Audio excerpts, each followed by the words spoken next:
우리가 계속해서 이 마태복음 산상수훈 말씀을 통하여서 예수님께서 우리에게 원하시는 진정한 제자가 이루어야 될 의가 무엇인지에 대해서 함께 말씀을 나누고 있습니다.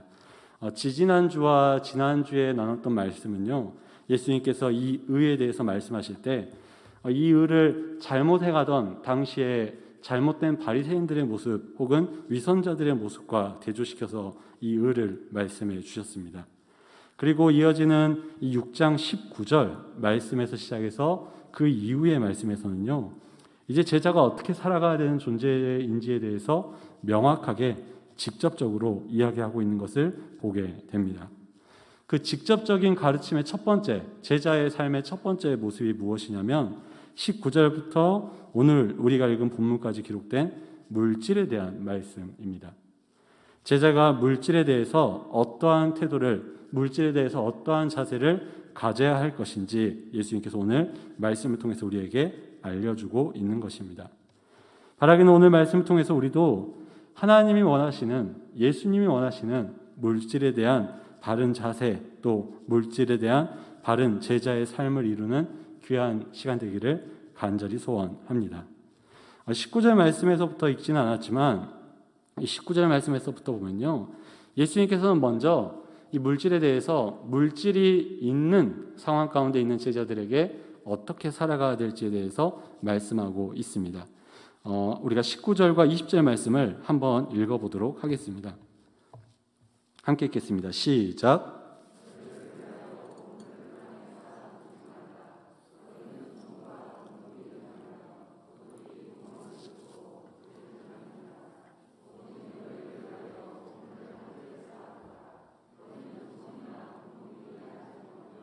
도둑이 구멍을 뚫지 못하고 도둑질도 못하느니라. 아멘. 이 말씀에서 예수님께서는 물질을 소유하고 있는 제자들에게 이렇게 말씀하고 있습니다. 그 물질을 땅이 아니라 하늘에 쌓아두어야 한다라고 말씀하고 있는 것입니다. 왜냐하면 이 땅 위에 물질을 쌓아두는 것은, 재물을 쌓아두는 것은 위험한 그 조건들이 있기 때문입니다. 땅 위에 쌓아둔 물질은 자연이나 사람의 위협 때문에 결코 안전할 수 없다라고 예수님께서 말씀하고 있는 것입니다. 그리고 실제로도 우리가 그러한 사실을 우리의 삶 가운데 경험합니다. 우리가 가진 것들은 우리가 원하는 대로 그 가치가 유지되거나 혹은 그 가치가 올라가는 경우도 있지만, 사실 정부의 정책이나 사람들의 기호나 혹은 문화적 변화나 어떤 사람들의 악한 계획에 의해서 우리가 가진 것들의 가치가 한순간에 없어지는 경험을 우리가 하기 때문입니다. 또 이런 것뿐만 아니라 우리는 누군가에 의해서 우리가 가졌던 것들을 다 빼앗기는 경험도 하게 되는 것을 보게 됩니다. 그렇기 때문에 제자는 이런 땅 위에 있는 위협으로부터 안전한 하늘의 보화를 쌓아두어야 한다라고 예수님께서 말씀하고 있는 것입니다. 그렇다면 하늘의 보화를 쌓는 것은 어떠한 삶을 이야기할까요? 우리가 주식 투자하듯이 하늘에다가 어떤 투자를 해야 되는지 궁금한데요. 여기 말씀에 보면 이 하늘의 보화를 쌓는다는 것은 먼저 가장 가깝게는 이 직전 말씀에 우리가 함께 나눴던 구제를 예를 들 수 있습니다. 특별히 오늘 우리가 방금 읽었던 19절, 20절 말씀과 거의 같은 내용을 기록하고 있는 누가복음의 말씀에 보면 예수님께서 이렇게 말씀하고 있습니다. 누가복음 12장 33절 말씀인데요, 우리가 함께 읽어보도록 하겠습니다. 함께 읽겠습니다. 시작.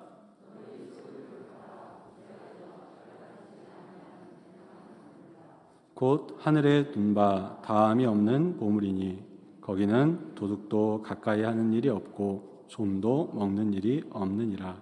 아멘. 조금 전에 읽었던 마태복음의 말씀과 거의 대부분의 내용이 비슷한 누가복음의 말씀인데요, 여기서는 그 하늘의 보물을 쌓는 방법이 무엇이냐면 너희 소유를 팔아 구제하라 라고 말하고 있습니다. 또 우리가 오늘 읽은 본문 직전에서도 구제에 대한 예수님의 가르침이 있었기 때문에 구제하는 삶이 하늘의 보물을 쌓는 삶 중에 하나다라는 것은 분명한 사실입니다. 하지만 하늘의 보물을 쌓는 것이 구제만을 이야기하는 것은 아닙니다. 궁극적으로는, 그리고 총괄적으로는 하늘의 보물을 쌓는다는 것은 우리에게 주어진, 또 제자에게 주어진 그 많은 소유, 다양한 소유를 허락하신 분이신 그 하나님, 또 만물을 다 소유하고 계신 그 하나님의 뜻대로 우리가 가진 것을 사용할 때 그것이 바로 하늘의 보물을 쌓는 삶이라는 것입니다. 그래서 예수님께서는 이 물질을 사용하는 일에 있어서 오늘 말씀에 보면요, 눈과 관련해서 이걸 설명하고 있는데요, 눈이 건강해야 된다라는 말씀을 계속해서 이어서 하고 있습니다.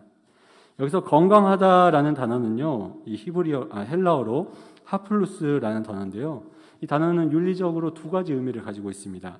첫 번째는 단일하고 나누어지지 않는다라는 뜻으로서 쉽게 말해서 일관되게 충성을 하는 것을 이야기합니다. 두 번째는 관대하다라는 의미를 가지고 있어서 물질을 사용함에 있어서 관대함을 가져야 된다라는 의미를 가지고 있습니다. 그래서 예수님께서 이 눈의 건강에 대한 말씀을 통해서 물질에 대해서 뭐라고 이야기하시냐면, 물질에 대해서 집착하지 말고 관대하게 사용해야 함과 동시에 물질 때문에 하나님에 대한 충성이 흔들리면 안 된다라는 것을 눈의 건강에 관련해서 이야기하고 있는 것입니다. 여기서 우리가 한 가지 기억할 것은 물질 자체가 나쁜 것은 아니다라는 것이죠. 여러분, 돈이 나쁜가요? 아닌가요? 돈은 나쁜 게 아닙니다. 물질은 나쁜 게 아닙니다. 부동산이 나쁜가요? 나쁜 게 아닙니다. 하지만 동시에 이 물질이 가지고 있는 어떠한 가능성, 곧 하나님을 대신할 수 있는 혹은 하나님과 경쟁할 수 있는 그 가능성 때문에 이 물질이 위험하다라는 것이죠. 우리가 가진 물질로 우리가 얼마든지 하나님을 잘 섬길 수 있습니다. 하지만 이 물질은 동시에 이 물질에 대해서 사람으로 하여금 충성하게 만드는, 충성을 요구하는 그런 특징이 있다 보니 그러한 마음 때문에 사람들이 물질로 인해 시험에 드는 경우가 있게 된다라는 것이죠. 그래서 물질을 획득했을 때 오늘 예수님이 말씀하신 것처럼 땅에다가 물질을 쌓아두는 사람들이 있다라는 것입니다. 땅에다가 물질을 쌓아두어서 그걸로 땅에서 안정을 누리고자 하는 사람들이 있다라는 것이죠. 그리고 그 사람은 결국 그 물질에 충성하는 사람이라는 것입니다. 하지만 물질을 획득했을 때 그 물질을 사용할 때에 내가 이것을 얻은 것이 어떤 하나님의 뜻이 있는지 고민하고, 또 내가 이것을 사용할 때에 어떤 하나님의 뜻에 순종하여 사용해야 될지를 고민하고 결정하여 사용하는 그 사람은 물질을 가지고 있지만 하나님을 주인으로 섬기는 사람의 모습이라는 것이죠. 즉, 이 사람이 바로 하늘의 보화를 쌓아두는 제자, 사람의 모습이라는 것입니다. 그리고 이어서 예수님께서는 이 물질이 있을 때 어떻게 해야 되느냐만 말씀하시지 않고 물질이 없을 때 어떻게 해야 되는지도 계속해서 말씀하고 있습니다. 31절과 32절 말씀인데요, 우리가 함께 읽어보도록 하겠습니다. 함께 읽겠습니다. 시작.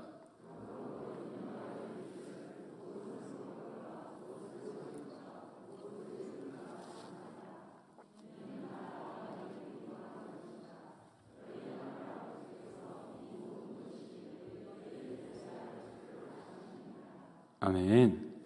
예수님께서는 조금 전에 물질을 가진 제자들에게 물질을 하늘에 쌓아두라라고 말씀하시고 나서 물질이 없는 제자들에게는 물질이 없어도 걱정하지 말아라라고 분명하게 말씀하고 있는 것입니다. 그리고 왜 제자가 물질에 관해서 걱정하지 말아야 하는지를 예수님께서는 부자 관계를 비유해서 설명하고 있습니다. 하나님을 아버지로 믿는 제자는요, 물질과 관련해서 걱정하는 사람이 아니다라는 것입니다. 진정한 제자는 아버지 되신 하나님께서 나를 돌봐주시고 나에게 공급해 주실 것이라는 믿음을 가지고 살아가는 자다라는 것이죠.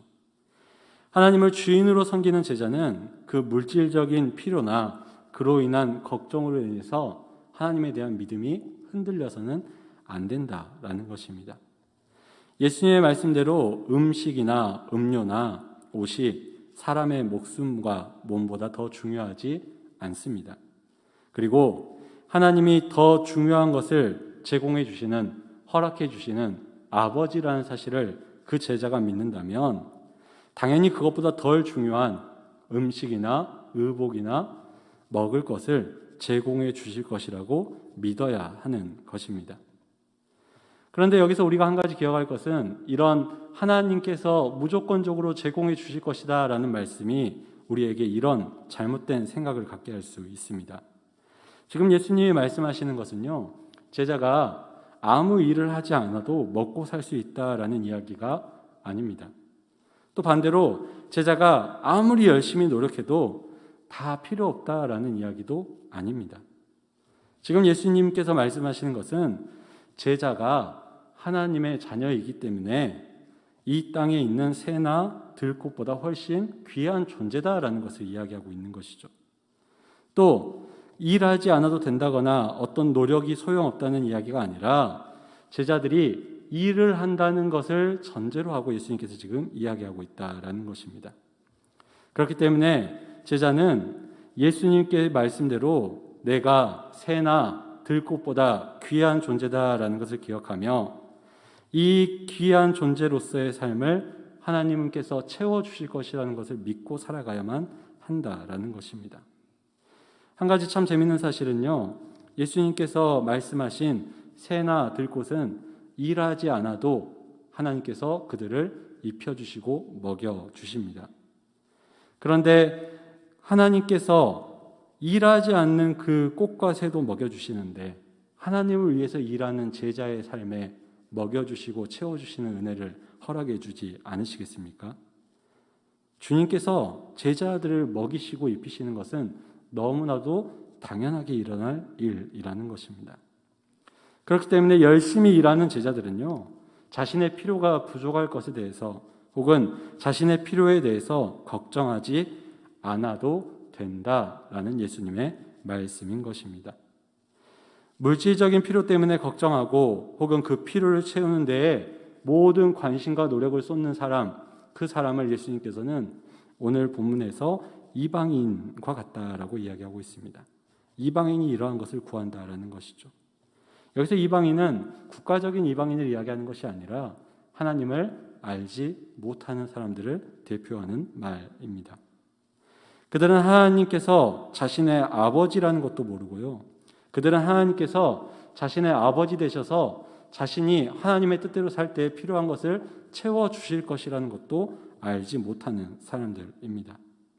그렇기 때문에 이들은 자신의 삶에서 가장 필요한 것을 물질이라고 여기고 또 그 물질의 필요 때문에 걱정하기도 하고 때로는 자신의 삶의 목표를 이 땅에 물질을 쌓는 것에 두고 살아가는 것이 바로 이방인의 모습이라는 것입니다.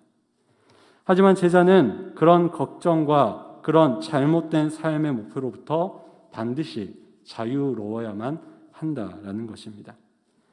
하늘에 계신 하나님께서 나의 아버지라는 것을 아는 제자는 자기에게 모든 것이 필요하다는 것을 하나님께서도 아시고 그 필요를 하나님께서 채워주실 것이라는 것을 신뢰하기 때문입니다. 물질을 주인으로 섬기고 물질의 풍족함에 안정감을 누리는 사람은 물질이 있을 때는 그것을 쌓아두고 또 없을 때는 걱정합니다. 하지만 하나님을 주인으로 섬기고 하나님의 통치와 하나님의 인도 가운데의 안정을 누리는 제자는 그 삶이 완전히 달라야 한다라는 것입니다. 그들은 물질이 있을 때는 그것을 필요한 사람들에게 나누며 하늘에 쌓아두고 물질이 없을 때는 하나님께서 이러한 나의 상황을 잘 알고 계신다는 믿음을 가지고 하나님을 의지하는 삶을 살게 된다라는 것이죠. 이것이 바로 이방인과 같은 사람의 삶과 제자들의 삶의 차이라는 것입니다. 그리고 예수님께서는 이런 물질적 필요로 걱정하는 것 대신에 제자들이 하나님을 신뢰하면서 구해야 할 것이 있다라는 것을 결론적으로 이야기해 주고 있습니다. 오늘 우리가 함께 읽었던 33절 말씀인데요, 우리가 한 번 더 읽어보도록 하겠습니다. 함께 읽겠습니다. 시작.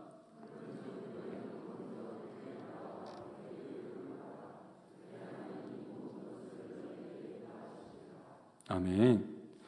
예수님께서는 이런 물질에 대한 어떠한 걱정이나 집착을 다 포기하라고 말씀하시면서 동시에 제자로 하여금 너희는 이것을 구해야 된다라고 말씀하신 게 있는데요. 그게 바로 하나님의 나라와 그의 의를 구하라라고 말하고 있습니다. 하나님의 뜻과 하나님의 통치가 이루어지는 삶을 강구하라라는 것입니다. 이방인들과 믿음이 작은 자들처럼 물질에 관해서 있고 없음에 그 삶이 다 변해버리는, 그 마음이 다 흔들려버리는 그런 것들을 추구하는 것이 아니라 하나님을 신뢰함으로 하나님의 뜻과 하나님의 나라를 구하는 삶을 살아야 한다라는 것이죠. 그리고 예수님께서는 이 모든 것을 결국 세상이 아니라 사람이 아니라 하나님이 주신다라는 것을 다시 한 번 더 우리에게 말씀하고 있는 것입니다. 그렇기 때문에 제자들은 그러한 것을 허락하실 수 있는, 또 허락해 주시는 하나님에 대한 믿음을 가지고 살아가야 하는 것입니다. 물론 지금 예수님께서 하나님이 다 허락하신다라고 말씀하시는 이 약속이 우리가 흔히 평생에 한번 받아보고 싶다라고 말하는 백지수표 같은 것은 아닙니다. 여러분 혹시 백지수표 진짜로 보신 적 있으십니까? 저도 없습니다. 이 백지수표를 한 번쯤 받아보면 참 좋겠다라는 상상을 해보게 됩니다. 드라마 같은 데 보면 이렇게 백지수표를 주는 장면이 있잖아요. 여러분은 거기에 뭘 얼마나 써보고 싶으십니까? 우리가 이런 백지수표가 나에게 있었으면 좋겠다라고 생각을 하며 때로는 예수님의 이런 약속을 백지수표처럼 여기는 우리의 욕심이 있을 수 있는데요. 지금 예수님께서 말씀하시는 것은 백지수표를 우리에게 주시는 게 아니라 제자들의 삶에 있어서 꼭 필요한 것들을 하나님께서 신실하게 제공해 주실 것이라는 약속을 허락하고 있는 것입니다. 내가 원하는 거, 내가 바라는 거, 내가 갖고 싶은 거 다 주신다는 약속이 아니고요. 하나님 보시기에 제자에게 필요한 것을 하나님께서 채워주시겠다는 약속인 것입니다. 그래서 바라기는 이 말씀을 듣는 우리가 이제는 제자의 삶을 산다고 말하면서 무조건 잘 될 거야, 무조건 괜찮아 라고 말하는 그런 낙천주의자가 되지 않기를 소원합니다. 또 반대로 아무리 노력해도 어차피 하나님이 알아서 하실 거야 라는 그런 운명론자 같은 자세로도 살지 않기를 소원합니다. 오히려 그런 삶의 자세는 잘못된 것이고, 오늘 예수님께서 우리에게 요구하는 삶의 자세는요, 제자의 삶이 그 나태함이나 혹은 다른 사람에 의해서 움직이는 것이 아니라 하나님의 나라와 의를 내 삶과 내 가정과 내 직장 가운데, 이 땅 가운데 이루어가는 것을 최고의 목표로 삼고 살아가는 것이 바로 제자의 삶이라는 것입니다.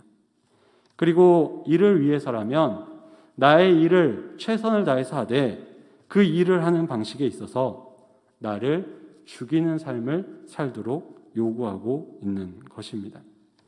예수님께서는 마태복음 16장 24절 이하에 이렇게 말씀하고 있습니다. 제가 읽어드리겠습니다. 이에 예수께서 제자들에게 이르시되 누구든지 나를 따라오려거든 자기를 부인하고 자기 십자가를 지고 나를 따를 것이니라. 누구든지 제 목숨을 구원하고자 하면 잃을 것이요 누구든지 나를 위하여 제 목숨을 잃으면 찾으리라. 사람이 만일 온 천하를 얻고도 제 목숨을 잃으면 무엇이 유익하리요? 사람이 무엇을 주고 제 목숨과 바꾸겠느냐? 아멘. 예수님을 따르겠다고 말하는 제자는요, 예수님을 따라 살겠다고 고백한 제자는요, 결국에는 자기 자신을 죽이는 그 십자가를 지는 삶을 살아야 한다라고 예수님께서 말씀하고 있는 것입니다. 사실 우리가 잘 아는 것처럼 우리는 우리 자신을 죽이지 않으면요, 하나님의 나라와 하나님의 의를 구하는 제자의 삶을 살기가 참 어렵습니다. 왜냐하면 내가 죽지 않으면 나를 위해서, 내 욕심을 위해서, 내가 원하는 것이 많아서 그것을 채우는데 우리가 목표를 두고 살아가기 때문입니다. 하나님께 전적으로 순종할 수 없는 내 의지와 내 생각이 너무나도 많다 보니 십자가를 지지 않은 제자의 삶은 결국 하나님이 원하시는 삶이 될 수 없다라는 것입니다. 그리고 그런 모습을 통해서 우리는 예수님께서 오늘 최종적으로 말씀하신 하나님의 나라와 의를 이루는 삶을 이룰 수 없다라는 것이죠. 반대로 우리가 십자가의 나를 죽임으로 말미암아 내 중심적인 삶을 포기할 때 그때서야 비로소 하나님의 나라와 의를 이루는 우리의 삶이 가능하다라는 것입니다. 그렇기 때문에 오늘 말씀을 들은 우리는 제자의 삶을 살기 위해서 우리가 맡은 일에 최선을 다하는 삶을 살아가기를 간절히 소원합니다. 최선을 다해서 살아가되 그 최선을 다하는 그 목적이 그 뜻이 나를 위한 것이 아니라 하나님의 필요를 채우는 삶을 살아가는 저와 여러분 되기를 간절히 소원합니다. 더 나아가 우리가 최선을 다해 삶는 삶을 통해 얻은 것들을 통하여 우리만을 위해 땅에 쌓는 것이 아니라 다른 사람들의 필요를 채워주며 하나님의 나라를 확정할 수 있는 저와 여러분 되기를 간절히 소원합니다. 특별히 우리가 제자로 살아가며 일하는 데 있어서 그 일하는 방식 또한 세상 사람들의 방법을 쫓아가지 않기를 소원합니다. 하나님의 뜻대로 정직하게 성실하게 주님 앞에서 일하는 심정으로 일할 수 있는 저와 여러분 되기를 간절히 소원합니다. 그렇기 때문에 제자로 살아간다는 것은 원래 했던 수고를 뛰어넘는 더 많은 수고를 우리에게 요구하고 있습니다. 그래서 제자로 살아간다는 삶은요, 우리가 원하는 무릉도원의 삶이나 무사태평의 삶이 아닙니다. 예수님께서도 이러한 사실에 대해서 분명히 말씀하고 있습니다. 우리 34절 말씀을 한번 읽어보도록 하겠습니다. 함께 읽겠습니다. 시작.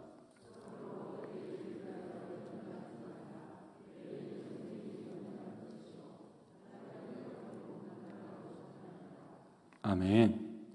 예수님께서 말씀하신 것 같이 제자로 살아가는 삶의 삶엔요, 괴로움이 없다라고 말씀하지 않으십니다. 그날의 괴로움은 그날의 족합니다.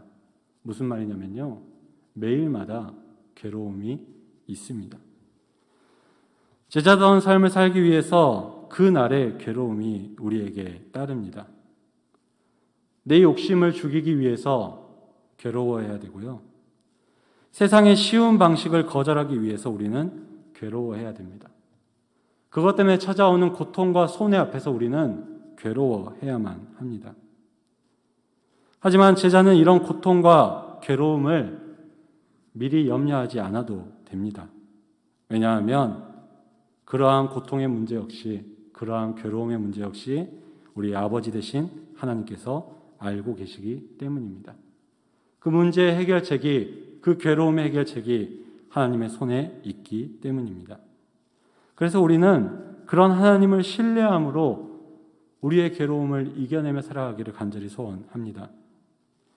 우리가 제자답게 살아가기 위해서, 신앙을 지키며 살아가기 위해서 애쓰는 가운데에 고통과 괴로움을 겪는 것은요, 절대 하나님의 팔이 짧아서가 아닙니다. 하나님께서 우리를 구원할 능력이 없어서가 아닙니다. 그 괴로움을 통해서 우리의 제자된 삶이 더 완성되게 하기 위해서, 우리로 하여금 제자의 삶에 더 많은 유익을 얻게 하기 위한 하나님의 뜻과 계획이라는 것을 우리가 신뢰하며 나아갈 수 있기를 간절히 소원합니다. 그렇기 때문에 우리가 기억할 것은 이 모든 것을 기억하며 마침내 우리의 삶을 하나님의 나라와 하나님의 의를 구하는 삶에 바치는 것입니다. 예수님께서 제자들과 또 지금 우리에게 이러한 삶을 요청하고 있습니다. 그리고 그러한 삶이 가진 가치와 의미가 무엇인지 말씀을 통해서 알려주고 있습니다.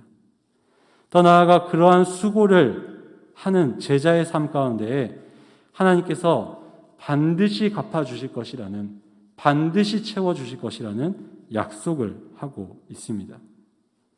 하나님께서 제자된 그 사람에게 필요한 물질적인 것들을 하나님의 뜻대로, 하나님의 방법으로, 하나님이 기뻐하시는 것들로 채워주심을 믿고 나아가는 저와 여러분 되기를 간절히 소원합니다. 말씀을 정리하려고 하는데요, 오늘 말씀을 준비하면서 제목을 어떻게 정해야 될까 고민이 많이 있었습니다. 특별히 후보들이 많이 있었는데 최종 후보 중에 하나가 뭐였냐면요, 무엇이 중원디, 무엇이 중요하냐고 였습니다. 네. 그런데 이 제목은 좀 아닌 것 같아서 오늘 제목으로 저의 제목을 정해봤습니다. 제목이 뭐냐면 걱정 말아요 그대라는 제목입니다. 아마 이 제목을 들으면 말씀보다는 노래가 많이 떠오르시지 않을까라는 생각을 해보게 됩니다. 원곡을 전인권 씨가 불렀고 최근에 또 한 드라마에서 OST로 사용되면서 많은 젊은 청년들에게도 인기가 많은 곡입니다. 아시죠? 모르시나요? 제가 첫 소절만 불러드리면 그대여 아무 걱정하지 말아요 라고 시작하는 곡입니다. 트로트가 아닌데 트로트 같네요. 네. 아무튼 이런 위로의 가사 또 공감의 가사로 많은 사람들에게 사랑을 받는 노래의 제목을 오늘 말씀 제목으로 정해 보았습니다. 왜냐하면 오늘 말씀을 준비하면서 참 우리에게 예수님께서 말씀하시는 그 말이 아닌가라는 생각을 해보게 되었습니다. 특별히 우리 성도님들 가운데 여전히 안정되게 직장 생활을 하고 계신 분들도 계시지만 또 어떤 분들은 이 코로나라는 상황 때문에 또 여러 가지 환경적 변화 때문에 실직을 하시는 분들도 계시고요. 사업장에서 어려움을 겪고 계시는 분들도 계시고요. 영업을 잘 안 되는 분들도 계신 걸로 알고 있습니다. 이분들이 진짜 코로나 때문에 많은 어려움 가운데 있다라는 이야기를 듣게 되는데요. 사실 그런 분들에게 저희가 또 교회가 또 제가 직접 드릴 수 있는 위로는 월급을 제가 드린다거나 매출을 많이 올려드린다거나 실적을 많이 쌓아드리는 일이 아마 직접적인 인간적인 위로가 될 거라고 생각을 합니다. 그래서 그런 위로가 아닌 그냥 이런 말로 하는 위로가 과연 그분들에게 얼마나 위로가 될까라는 그런 마음도 있는데요.